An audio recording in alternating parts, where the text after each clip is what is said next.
In this video, we're gonna go over a scissor sweep from the overhook close guard position. So Joe's gonna be inside my close guard here, and then I set up the overhook. Make sure you watch the setups video and the positional tips video on the overhook here. So here I have my overhook position on him. Now with this particular situation, I don't need to be angled out. What I mean is I don't need to be like angled out far like this. I can start like this, and I can grab inside his lapel, or I can grab like this, kind of like I'm going for a collar choke, or I can just get the position here. So my right hand is gonna come underneath just like this, and I'm gonna put pressure across his face with my forearm. From there, I'm gonna get to my side, and I'm gonna put my shin right across his body here. Just like this. My left leg is gonna come and it's gonna go low, and it's gonna block his right leg from here. Now the next thing I'm gonna do is I'm gonna keep my left elbow tight because I don't want him to post out with his right hand. Try to post out with your right hand. So by keeping my left elbow tight, it's hard for him to post out with his right hand. Now what I'm gonna do is I'm gonna drive my elbow up. I'm already getting pressure, I'm already getting some movement on him.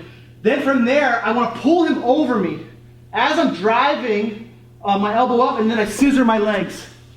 And now I can get on top here. And then I can possibly even start working submissions on him or whatever. But the main thing is I got the sweep, and I could possibly also get the mount as well. So some key points when we're here. I have the overhook. I have him here, right? This is good if you're attempting to do like a cross collar choke and it's not working. So let's say I was here like this, boom, he was holding my bicep, I came through, I came inside, right? And I was attempting to do a cross collar choke, but I feel like I just cannot get the choke, right? So what I'm gonna do is I'm gonna take my hip that's out to the left, and I'm gonna turn this way.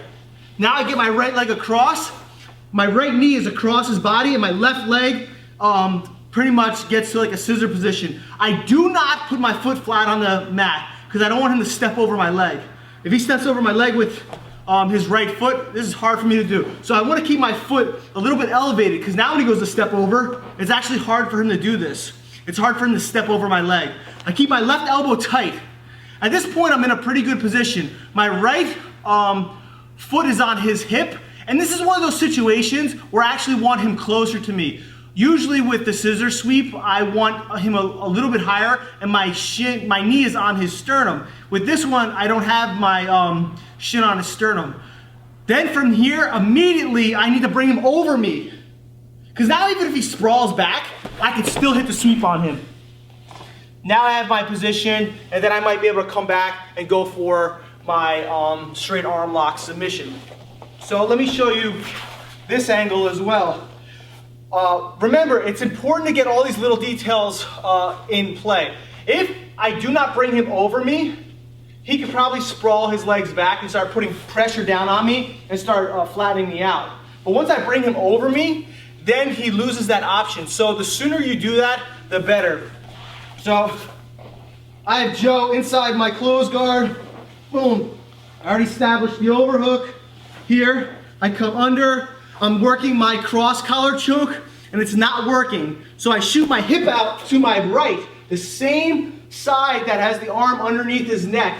Then from there, if I can't get my knee in, watch what I'm gonna do is I'm gonna push him up a little bit. So right now I can't get my knee inside.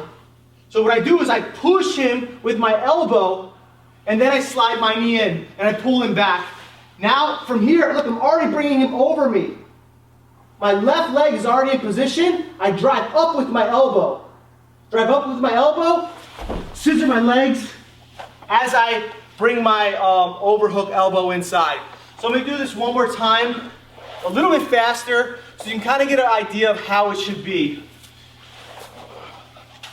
The most important part is getting them, in regards to actually getting this successfully, is getting them over you. If you don't get them over you, then this is much harder. So we're here.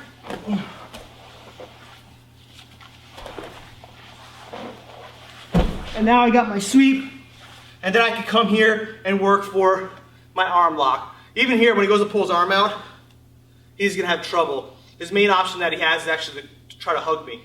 So now he comes forward and tries to hug me.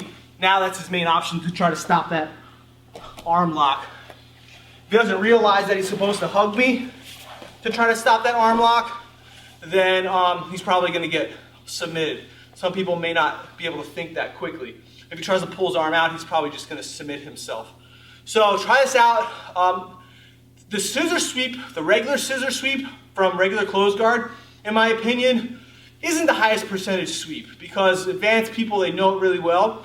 However, I think this particular scissor sweep is higher percentage than the regular one. So you take the concepts, the basics of the scissor sweep, and you apply it to this, and now you have a more advanced movement.